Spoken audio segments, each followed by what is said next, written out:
Welcome back. This is Matt. This is Big Food from a Tiny Kitchen, the place where you see that you don't need a big space, you don't need a fancy chef hat, and you certainly don't need fancy equipment to make great cuisine at home.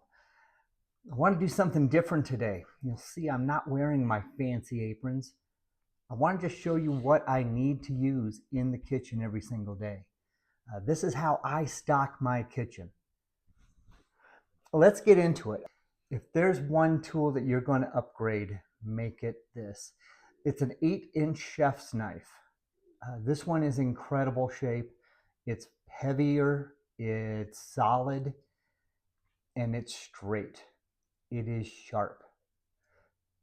As you're using it, the blade is right now straight, and that gives you a really sharp edge. Over time, however, it starts to curve over, and when it curves, that is where it starts to get dull because you start cutting on that curved edge, and that gets flatter and flatter. And so eventually you're just cutting on something that is completely flat. When you're cutting on something flat, you have to push down more, and when you're pushing down more, that's where it slips and slides around, and that's where you cut your fingies off. Every single time I use it, I hit it with this thing. This is a steel. All it does is straighten the blade. Let me show you. This is a ripe tomato, and I can cut through it really easily. In fact, let me just do this. Yep. That is a thin slice. I don't know if you can see. It's falling around. It's a slippery slice. That is a thin slice of tomato. It is ripe. It is delicious. I'm going to eat it. But I can only do that with a sharp knife. If you tried to do that with a dull or curved knife, you're not going to get through it. You're going to mash the tomato. You're going to have to push down on it like this. And that's where you're going to crush it. So sharp is better. Sharp is safe. I also use this guy once in a while. This is a paring knife. It's smaller. It's for more delicate work. If I'm trying to core an apple or peel a potato. So this one has a specific use, but it's not nearly as good as this one at most things. You'll also see that I'm using a wooden cutting board. Wood is actually really forgiving for knives. This is a lot better than plastic. You'll see in previous videos that I recently just switched over to always using wood. This is so much easier and so much safer and so much more, it's prettier also. This is a sexy cutting board. Très beautiful. This one is only used for vegetables, maybe bread and things like that. This one is definitely only used for meat. That's all. I will never cross these two. Even after I've washed them, I will not use this for anything other than meat. That's safe. But Matt, you say, this is very dangerous. How do you clean a cutting board? It's wood, it's porous. Well, actually, it's not that porous. This is something that has been sealed, and wood grain is actually naturally seals itself. The way you take care of it, though, you wash it immediately and you dry it immediately.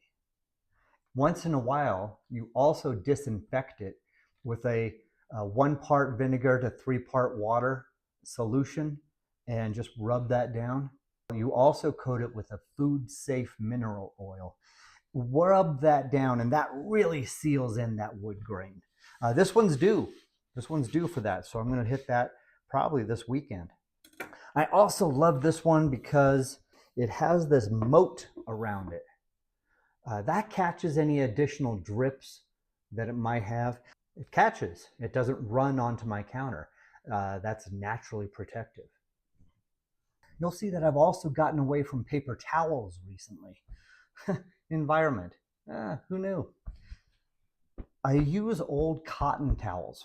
These are perfectly clean. Whenever I need to just wipe down a knife between vegetables, or if I'm cutting something wet and then I want to cut something dry and it's a little bit wet here, I want to have control, I just wipe it down real fast. If I've got my meat cutting board and I need to pat chicken dry, I just lay this over the top, lay my chicken chests out or my chicken thighs out, fold it over, pat them dry, take this, discard it for now. Then I'm done. Let's talk about these, because a lot of people, they hear a lot of advice and you don't need to make it more complicated than it is. This is a 3-quart saucepan. It's good for a lot of sauces, hence the name. Anything that you need, 3 quarts or less, perfect. Grains, pastas, boiling water, sauces, great. It also has a very charming lid. That's important. Make sure you got a lid for these, well, at least for this one. You're going to see a lot of recipes online telling you non-stick pan. Use a non-stick pan and a tablespoon of olive oil. I think big Teflon got to most cooks. Yes, Teflon is good for some things. This is great for eggs and fish. It's for things that are delicate. If you want to do hamburgers, not good. This is not your best tool. Also, I don't have a lot of space. I always nest them and put something in between. In this case, a paper plate. They nest really well, okay? Hey, did you know that drawer down there is actually for warming bread, keeping bread warm, letting it rise, letting bread dough rise? Huh, who knew? I use it for pots, like any good American. This is the one you want to brown meat or anything else. You've seen me use this one a lot. It's stainless steel. This one gets hot. It disperses the heat evenly. Everything gets brown in here also. And this is a large pan, which allows things not to get crowded. Is that a way to say that? You don't crowd your meat. You don't crowd your vegetables. If you want it to get brown, you need to keep space between your foods. Otherwise, it's just going to steam. If you don't have space between, that liquid has nowhere to go. And so it just sits in between the food and everything boils.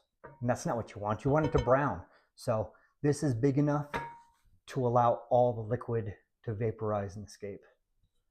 I love this bad boy.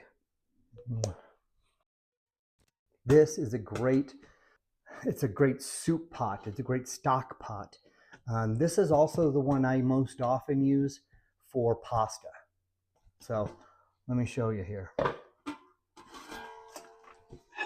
Great big heavy metal pot.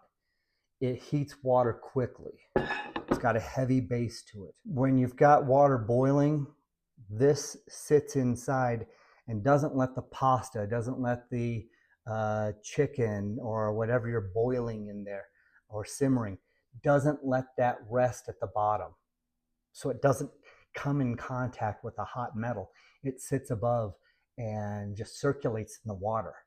And that's great. That actually helps cook it more evenly. That's tremendous. It also makes it really easy to lift it out and strain it in the sink. That's helpful. This one also has a little steaming basket as well. That sits in there. Little basket. This one was also surprisingly cheap, and I've had it for 20 years, maybe longer. But it was probably 20, maybe 30 bucks. As a matter of fact, all of these things are pretty cheap. This one is absolutely the most expensive. This is the one that is most worth it to me, however. This one is $140 right now. This one's heavy duty. It's worth it. This one's safe. I cannot stress that enough. You want safety. And it's pretty. Again, take that one to the dance. I'm going to have a bit of a breakdown of the prices of all of these things in the comments down below. Take a look at it. And if you've got additional things that you use in your kitchen, make sure that you add those to the comments. That'd be helpful for everyone, including me. If this is helpful to you, like it, share it with someone else. We'll talk to you next time. Thanks a lot. Bye-bye.